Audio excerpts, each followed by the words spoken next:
salaamaaleykum mbokk yi xarit yi ñi seetaan ginnaaw bi ñu leen nuyoo ñi am mbégte bu baax a baax ci ànd bi ngeen ànd seen première chaîne de la banlieue di IM Télé tey nag may am mbégte bu baax a baax mbokk yi xarit yi comme ni ngeen ko xamee saa su nekk ñëw ak yéen seen émission taxaw seetlu comme ni ngeen ko xamee saa su nekk ci actualité la ñuy wax ba tax na tey macha allah boo leen xoolee sama plateau xam ni dama ci ànd ak nag tey ñaari ndaanaan yoo xamante ni dañoo fas yéene faram-fàccee lépp li nga xamante ni moo jëm ci wàllu tey li nga xamante ni mën nañu wax ni moo lëmbee Sénégal mooy li nga xamante ni tey gis nañ violence yi nga xamante ni mi ngi commencé am ci couple yi mu nekk loo xamante ni lu doy waar la parce que yaakaar naa tey sëy bu ñu ko doon wax confiance moo ko laloon sëy bu ñu ko doon wax bànneex a taxoon ak naqar yépp waaye nag tey ñu gis ci loo xamante ni dafa doy waar parce que tey ay nit yaakaar naa bu ñuy dencante ba mu dem ba mu ñu commencé gis violence boo xamante ni dafa jaaxal ñu bëri nekk na loo xamante ni lu doy waar la ba tax na tey may am sama plateau ki nga xamante ne moom mooy Jongoma 82 Giga ak El Hadj ni ñuy def rek mbokk yi xarit yi damay bàyyi Jongoma 82 Giga mu nuyoog internet yi su ko defee ñu dugg si waxtaan Jongoma maa ngi lay nuyu. waaw daal maa ngi lay fay di la nuyu bu baax a baax di la jaajëfal du nuyu monsieur Cissé di nuyu suñu mbokku internet yëpp di leen wax ni mbégte la ñuy am saa su nekk ak contentement jàkkaarloog yéen ci seen télé bi nga xamante ne moo di IM Télé may nuyu ñëpp képp ku ñuy seetaan daal man maa ngi leen di béggee daal. ñu koy jaajëfal bu baax a baax gis ngeen kooku mooy Jongoma 82 Giga. waaye rek damay ñëwaat ci ki nga xamante ne moom mooy El Hadj moom aussi tamit ñu ràññee bu baax a baax sa xam-xamam li ñuy def rek mooy dañ koy bàyyi mu nuyoog internet ñi seen. maa ngi lay fay bu baax a baax di am mbégte ak kontaante ci invitation bi tey nag mën nar ci ànd ak Jongoma 82 Giga thème bi ñu fi war a aborder thème boobu am solo la mooy violence yi ñuy gis ci biir société bi rawatina yi ñuy gis ci biir kër gi. kon ñuy am mbégte bu baax a baax di xaar ci kanam yan question nga ñu indil. ñu lay jaajëfal bu baax a baax waaye mbokk yi xarit yi comme ni ngeen ko xamee rek am na benn micro trottoir boo xamante ni jot nañ ko def balaa ñoo dugg ci débat bi nii def rek damay ànd ak sama réalisateur ñu dem xooli élément boobu dellusiwaat fii suñu plateau. divorce yi bari na waa li koy indi mooy man dama gis ni fen bi moom moo bari ci couple yi moo tax divorce yi bari. comprendre nga parce que jigéen boo koy takk war nga kaa mën a wax dëgg nga bañ kaa fen nga war ko mën a wax lépp. waaye ci góor ñi daa mel la dépendre waaye am nañ ci responsabilité ci côté jigéen ñi tamit. Voilà, c'est devenu un phénomène de mode. Au Sénégal maintenant, les femmes ne se marient pas pour rester au foyer, mais se marient par contrat. Vous voyez que des femmes vous disent je vais rejoindre mon mari. Mais ne sous-louez pas la chambre que j'occupais parce que j'y vais, mais je reviens. Donc c'est devenu une catastrophe. Au Sénégal, c'est vraiment catastrophique. J'ai même peur de me remarier à cause de ce phénomène-là. Voilà. maanaam lépp ci début ba la mooy maanaam waxtaan beeg mooy def ba takk maanaam daal ci gàttal man ni ma gis mooy ñaari baat yi làmboo sëy muy mat ak mën la nit ñi desee comprendre ba léegi ba pare góor ñi jigéen ñi kenn jàngalu leen sëy xam nga li ma la wax sëy boo ko jàngul doo ko tari da war a nekk loo xam ne da nga koy tarbiyee sa biir kër sa yaay uuf la sa papa uuf la di la jàngal nuy sëy mooy ku góor ki mooy ku jigéen ki léegi nag boo demee ba yàlla may la soxna wala boo demee ba yàlla moo lay borom kër léegi nag nga xool na sa yaay doon sëyee wala na sa baay doon jàppee sa yaay. nga mais góoru léegi nii dañ lay takk nëbb la seen bopp nga dem ba ci biir gis loo xamante ne neexu la wala nga gis loo xam ne xamoo ko loolu rek moo tax divorce yi gaaw sëy yi dootul yàgg ndax góor ñi tam dañoo xaw a jubadi te ñu ciy wax dëgg moom bariwul macha allah xam nga rek mais man moom bu doon sama sago jigéen balaa nga koy takk da nga koy wax dëgg comprendre nga balaa nga koy takk da nga koy wax dëgg wax ko lépp li nekk ci yow lépp mais góor da lay nëbb jikkoom ba nga dugg ba ci biir nga gis loo xamante ne xamoo ko wala comprendre loolu mooy indi divorce. da ngay gis jigéen boo xam ne tamit da ciy dugg du mat sa 1 mois mu génn ci te man contour naa loolu am na ñoo xam ne dañuy dugg pour intérêt am na ñoom dañuy dugg pour xool loo xam ne tey bu ñu demee gisuñu ko dañuy dem génnaat. Voilà, mais j'ai vécu une expérience douloureuse. J'ai vécu pendant 22 ans avec une femme. On a eu des enfants. Je lui ai payé sa formation. Et quand elle a commencé à percevoir son premier salaire, c'est ce jour-là que la femme m'a montré son vrai caractère. C'est ce jour-là qu'elle m'a montré que je n'étais pas venu pour rester au foyer, mais j'étais tout juste venu pour me refaire un avenir. Mon avenir est fait, je m'en vais. waaw kon mbokk yi yéen a gisandoo tey élément bi nga xamante ni moom lañ fal ci mbedd mi mu nekk yaa na ay waxtaan yoo xamante ni ku si nekk andi nga sa point de vue waaye damay ñëw rek ci ki nga xamante ne moom mooy Jongoma 82 Giga tey Sénégal yaa na coow li bëri na tey violence conjugale bi nga xamante ni gis nañ ko mu nekk lu doy waar tey bañ jàngat nga ci am. waaw tout d'abord laata may gën a xuus ci waxtaan bi dama lay remercier ci thème bi ñu indil tey parce que gis nañ ne violence conjugale bi temps yi rëmbee na réew mi muy jóge ci diggante way dencante yi maanaam jëkkër ak jabar. léegi tey jii ñu fas yéene ko waxtaanee fii ci IM Télé ñuy xool ana ban solution lañ mën a def pour que loolu mu mën a dañ waaye nag cause yi li koy indi mooy ñëpp xam nañ ni benn sëy neexut. mais man ci sama xam-xam bu gàtt ak ci sama xalaat bu gàtt tey jii ñaar nit yi nga xamante ne ni ñoo bokk seen néegu sëy di sëy buñ demee rek ba kenn mënatul muñal sa morom yaakaar naa ne am nañ leneen luñ mun a def lu dul lu demee nii parce que lii boo xoolee nekk na lu ñaaw woy la boo xamante ne dootul fayati di nga tilimal sa deru askan wi sa mbokk yi fu ñu tourné ñu ne ñii ay mbokk diw lañu kon nag loolu yëpp man lii indi cause yi xam naa ni boo ci ñëwee tuuti rek ñi gën a yaatal waxtaan bi parce que nekk na lu doy waar ñii naa ñi ngi ne ci jigéen ñi ñoo koy def mais man la plupart dama ne man góor yi lay jox toor bi lu tax ma ne góor ñi parce que góor ñi tey ji boo xoolee li fi jot a xew yow yëpp moo tax toujours rek su ma mosaan dégg mag ñi dañuy ne diggante jëkkër ak jabar tout le temps da ngeen war di communiquer tant que yéen a ngi waxtaan réeroo du am mais say nëbb sa jabar li ngay def sa jabar du la xamal dara ngay génn guddi ak bëccëg même bu dee doxaanuloo defoo dara lu neexul yàlla moom toujours mi ngi jàpp ni xelam da nga ko teg ci biir kër gi yow nga nekk ci mbeer bi def lu ko neex du def lu la neex mais tant que yéen a ngi waxtaan di diisoo heure boo ñibbisi rek amul problème anyway mais tey ji nga bàyyi sa jabar taxawaal ba heure bu la neex boo duggsee te moom xamul ci lan ngay dox il faut problème am en général couple boo gis loolu mooy indi problème yu bari wala di am di nëbb sa jabar tey ji boo koy nëbb boo demee tam ba yoratuloo sax boo ko ne yoruma du la gëm parce que yow yaa ngi yor di denc mënoo koo wax dara loo xamante ne moom dina tax boo ko waxee ni yoruma day tax tey jii xaw ma nu ma la koy waxee. doguma la mais est-ce que tey problème bi yëpp est-ce que du problème jalousie parce que aussi tamit am na loo xamante ni yaar na tey xam nga kenn mënu koo comprendre quoi parce que tey bu demee ba jigéen nga taxaw ne sa jëkkër bëgg nga ko nga dem tey ba am néegu tey rey ko jël lu metti teg ko est-ce que tey foofu dëgg mbëggeel dëgg amoon na fa parce que man pour man koo bëgg war nga ko mën a sa mère war nga ko mën a doxalee neneen lu dul nga jël loo xamante ni ëllëg mën na ko rey wala mën na ko andi loo xamante ni laago lay doon ci moom ba loolu nekk na daal loo xamante ni lu doy waar est-ce que dëgg jalousie boobu du problème si jigéen ñi. waaw loolu am noonu nekkul lu ma rafetlu man de rafetlu wu ma ko pour man boo nekkee ak góor wala nga nekk ak sa jabar nga dem ba mënatu leen nekk parce que seytaane dafa doy waar. lii lépp seytaane la seytaane moo lal ci biir soo demee ba mënatu leen nekk waxtaan ngeen def ngeen lu nekk mënatu leen juboo man vaut mieux ngeen séparer man bokk ci sama gis-gis parce que ci lu ma foot ci wéyu bëy fekkew ma ko ndax su may wax damay wax lu ma leer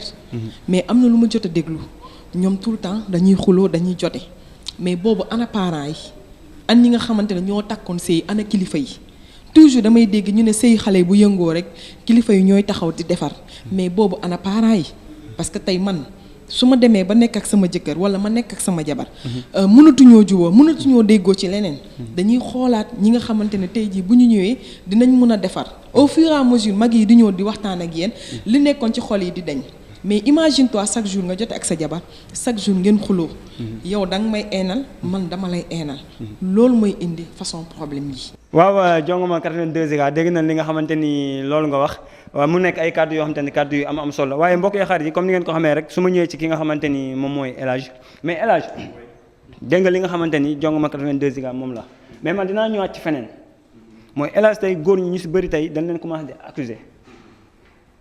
mooy soo gisee tey violence bii di am ni tey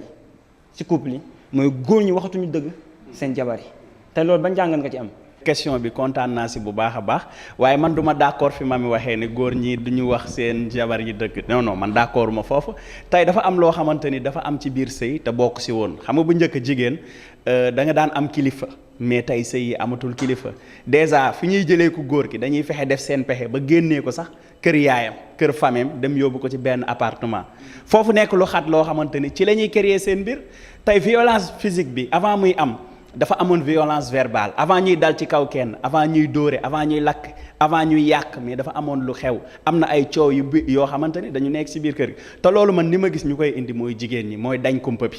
tey dañ kumpa boobu jigéen bi dina am foo xamante ni dafay tollu jëkkëram du mat dara lu dul ni da koy répondre loolu moo tax liy xew-xew tey jigéen ñi dañoo dañ kumpa boobu moo indi mbir mi tey man moom foofu laa gisee El Hadj non man je suis pas d'accord avec toi. li El Hadj wax man d'accord ma ci. soo leen ni yow jigéen lépp lu xew ci néegu sëy jigéen yi dañoo deñ kumpa wala jigéen yi ñooy def la tout génnee ku góor ki li jigéen def góor ki daa fekk yow neex na la. parce que benn instant ku góor ki yow yaa war a jël say responsabilités da nga takk jigéen pour indi ko sa kër. tey jii boo leen génnee dem di louer ji appartement moom jëlul bu mu takk ko ci sa bakkan bi di la diri ne la par force da ngay dem parce que daf leen neex yéen ñaar ngeen def ko tey jii yow.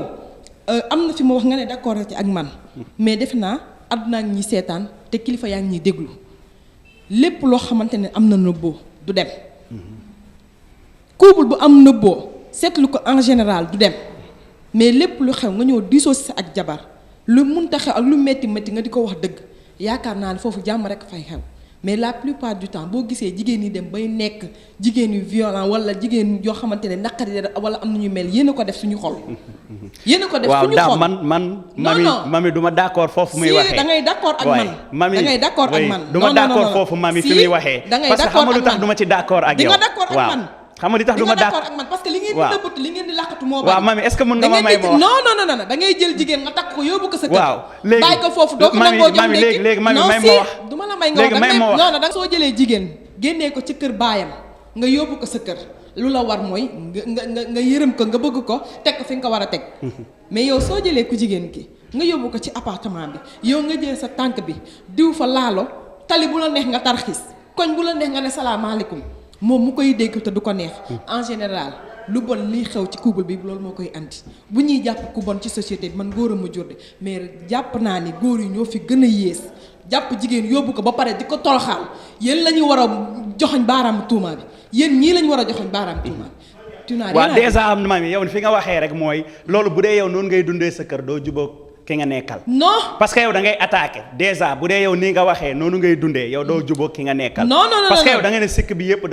dañ koy jox góor ñi mais nag lenn laa la bëgg a xamal mooy du lépp la ñuy wax. non nit du lépp am na loo xamante ni da nga koy denc daam am na loo xamante ni dañ koy denc kenn du wax lépp. non mu ngo parce que ñun ñoo ngi wax. mais da ngeen a bëgg li may wax mooy dañ kumpa. waaw mbokk yi xarit yi dégg ngeen li nga xamante ni moom la El Hadj wax ak ki nga xamante ni moom mooy Jongoma 82 Giga mu nekk kàddu boo xamante ni gis ngeen am na xëccoo parce que toujours góor ak jigéen ni lay demee mais mami Jongoma 82 Giga tey est-ce que tey du jalousie bu metti moo tax tey jigéen ñi di def yenn scandale yi parce que aussi tamit man sa jëkkër même bu fekkee daf la wax loo xamante ni sax peut-être du dëgg nga dem ba teg sa bët est-ce que loolu tey war na tax jigéen war na am raison bu tax mu war a jël tey ndox mu tàng wala jël tey lañset wala jaasi teg ko ci kaw borom këram est-ce que loolu raison bu war a tax la góor fen la ñu baal ma ci kàddu wax lu dul dëgg ba tax nga koy def yu métti yooyu est-ce que jar na ko. ah man de dara jaralu ma ko ci àdduna du góor ma ko jaral du lenn lu ma ko jaral. waaw mbokk yi xarit dégg ngeen li nga xamante ni Jongoma 82 Giga moom nag dégg ngeen dafa attaqué góor ñi bu baax a baax moom tey melu góor ñi dara waaye tey El Hadj xam nga tey loolu du raison aussi tamit bu ñu waxee dëgg xam nga jigéen bi nga koy takk jële ko ci kër ndeyam ak baayam pour yor ko pour teral ko pour bëggal ko moo taxoon dëgg la ñëpp xam nañ ni sa yëpp neexul say neexul sax la ñuy wax mais est-ce que tey góor parce que aussi tamit dafa bëri lu ñu koy gis góor day takk jigéen andi ko ci këram mais dañuy gis mën naa li mu koy def mbugal sax moo ko gën a sedd parce que da koy teg coono yu méttee yoo xamante ne moom daaw ko tegoo seen kër est-ce que tey du loolu parfois loolu lu métti loolu ngay teg jigéen est-ce que du loolooy waral parfois ku jigéen bu demee ba gonflé ba sës mooy waral parfois muy def yenn scandale parce que aussi tamit jigéen bañ la koy jox. gongo pour nga toppatoo ko pour nga teral loo ko parce que man damay ñaawlu dara aussi tamit yenn góor ñi parce que du góor ñëpp. parce que aussi tamit jigéen buñ la ko dénkee. c'est pour nga sécuriser ko. pour nga dalal xelam. pour nga toppatoo ko mais jigéen joxuñu la ko pour nga koy toroxal quoi vraiment. parce que pour man scandale yi ñu fi gis yëpp c'est parce que jigéen day dem ba sës moo waral muy def yenn scandale yi te warul àgg foofu. jërëjëf Dame question bi am na solo trop mooy léeg-léeg jigéen ñi li leen di góor ñi di teg dafa metti dafa metti trop dëgg la mais balaa may ñëw sa question nga may ma tuuti rek. da nga tudd sànq si mami tuddee ko fiir man du ma ko jàppee fiir mais dama koy jàpp léegi dof la quoi parce que fiir bu njëkk bu doon am. fiir da daan amee ci ay feem teg dara bañ nga ko contre nga ko nga def say feem ba convaincre ku góor ki donc ni sax daf la takkal deuxième femme mais tey la fa nekk mooy dof parce que mooy indi tey soo de sa jëkkër comme nu mu ko waxee sànq. nee na Espagne nee na Espagne sànq. waaw mami doo ma may ma développé ba pare kon nag jigéen yi bu ñu nekkee dof yéen góor ñi yéen a tax jigéen yi dof. parce que jigéen yaa ngi nii yóbbu leen dalal xel jigéen yaa ngi tëdd ci lalu hôpital yi guwaat. soo ma mayee loolu dinaa ci ñëw de du ma la ci may dara yow déggoo li ma la man tey du ma la may dara El Hadj. waaw léegi soo ma mayee man dinaa ñëw ci loolu. non dof boobu ngay wax. waaw yéen a ko def ci xelu jigéen ñi. waaw léegi yéen a tax jigéen yi nekk ci hôpital yi am guwaat d'accord naa jigéen naqar bu mu am suba ba ngoon jot yéen góor ñi yéen a ñu ko teg. kon nag man El Hadj tey jii du ma la may fi ngay waxee jigéen ñi. non pourquoi léegi yéen fee yow sa morom bu am nekkatul feem quoi. yow kon yow sa morom fiiraange moo ko jàpp mu rendi jabaram ci Espagne. mais yow da nga ko wax léegi mais est-ce que man mun nga ma may yàggul dara gis nañ fi xale bu góor boo xamante ni takk na ñaareel lan la xale bu jigéen bi def jël doomam daal di koy rey bi ñu waxee après lan la wax dafa ne sama rakk bu jigéen la doon jéem a doxaan yaa ngi comprendre mais loolu noo koy tuddee yàggul dara fii man na 3 mois man loolu d'accord uma ci waaw man jigéen yi lay waxal ku dem ba sa jëkkër takk ñaareel mënatoo ko supporter aajawul rey aajawul jaasi aajawul xeex aajawul soode. léegi daal daaw yaa mënootoo. li ma lay wax mooy ñoom fiiratuñu dof moo fi nekk moo tax nga gis loolu di am. waa léegi ma ñëw ci question daam pour ma gagner du temps mooy daam ni nga wax waa léegi nag loolu day am quoi parce que tey bu ñu doon wax sëy bu njëkk dafa nekk mbëggeel ak yërmande. waaw mbokk yi xarit yi gis ngeen yaakaar naa dégg ngeen li nga xamante ni tey El Hadj ak Jongoma 82 Giga wax nañ ko fi mu nekk ay kàddu yoo xamante ni gis ngeen tey société bi malheureusement gis ngeen nii la demee parce que boo nañu xoolee tey couple yi tey gis ngeen suñu xoolee nii la demee parce que bu njëkk ba da nga daan gis góor ci kër bu xasee ba waxam dootul deñ wala nga gis góor goo xamante ni tey balaa moo dugg ci dara dina woo jabar soxnaam mu waxtaan ak moom mais tey dañoo gis couple yi tey xëccoo dafa am tey boo leen defee benn remarque rek gis ngeen ku góor ki toujours day xëccu ku jigéen ki di xëccu te xëccoo fu mu am rek bu ñu def attention day dagg moo tax couple xëccoo waru ci am nii def rek balaa ñoo duggaat ci débat bi parce que xam naa ne fu mu nekk nii sama ñaari gars yi seen yaram tàng na dañuy dem xoolaat micro trottoir yi parce que tey li ñu ci def dafa yaatoo yaatu ñu dem xooliwaat ko dellusiwaat fii suñu plateau taxaw seetlu. waa ci kaw ñoom ñaar ñu mën a waxtaan déggoo bu ñu waxtaanee déggoo yàlla mën na leen suturaal mais bu kii di waxee fële kële di déggee fële moom coow li day gën a bari te duñu mës a déggoo te en day am tout le temps seen diggante bu baax du ko jar tamit. Le seul conseil que je peux donner aux hommes, c'est d'être prudent avec les femmes. Parce qu'elles sont dangereuses. Voyez-vous, il y a une femme qui vient de tuer son mari à Maris. Donc les hommes n'ont qu'à faire attention. Parce que les femmes sont très capables. Voilà. C'est le seul conseil que je peux donner aux hommes. ñu dal rek dal lu la xañul rek du la ko may pour man góor am na droit takk ba 4 jabar mais lépp rek nañ ko def fair play dal ndànk wax ndànk. parents yi nañuy gën di jàngalaat sëy yéen ñi nekk ci télé yi tamit ngeen di gën a imprégner nit ñi ci sëy la mooy sëy parce que sëy mooy àdduna dañ ko war a jàngale comme chaque jour dafa am ay émission yoo xam ne war ay nit yoo xam ne dañ ci war a di wax chaque jour parce que loolu mooy concevoir société. Les femmes sont devenues dangereuses au Sénégal. Voilà, très dangereuses. Voilà. Alors il y a une association qu'on appelle l'association des maris battus. Il faut que les hommes aillent adhérer à cette association-là. Comme ça, ils vont prendre des avocats pour se défendre un peu. Parce qu'au Sénégal, on ne défend que les femmes. C'est tout ce que j'avais. waaw mbokk yi dellusiwaat nañ suñu plateau ñuy jaajëfal bu baax a baax suñu mbokk yi nga xamante ne ku si nekk joxe nga sa point de vue gis ngeen nit ku nekk ak ni mu koy jàngatalee waaye su ma ñëwee ci ki nga xamante ne moom mooy Jongoma 82 Giga tey dëgg la parce que dañuy faral di wax ni problème amul ñàkk waxtaan am mais mami dafa am loo xamante ne tey mi ngi commencé lëmbe Sénégal te sax yàgg na te buñ ko bàyyee mu dem waxuma la sax couple mais lu raw couple sax mën na ko andi problème mooy da ngay gis tey xale bu jigéen boo xamante ni moom da nga koy bëgg de bëgg ko takk mais moom ci bopp moo lay imposer na la appartement laa jëm tey lan moo tax jigéen ñi tey ñoom ñuy bëgg toujours di dund loo xamante ni tey suñu maam yi daaw ñu ko def dëgg la jamono bokkul c'est vrai mais lu tax tey xale jigéen koo ciy bëgg a takk rek mu ne la man il faut nga ber ma est-ce que tey du ber boobu moo andi tey violence yi am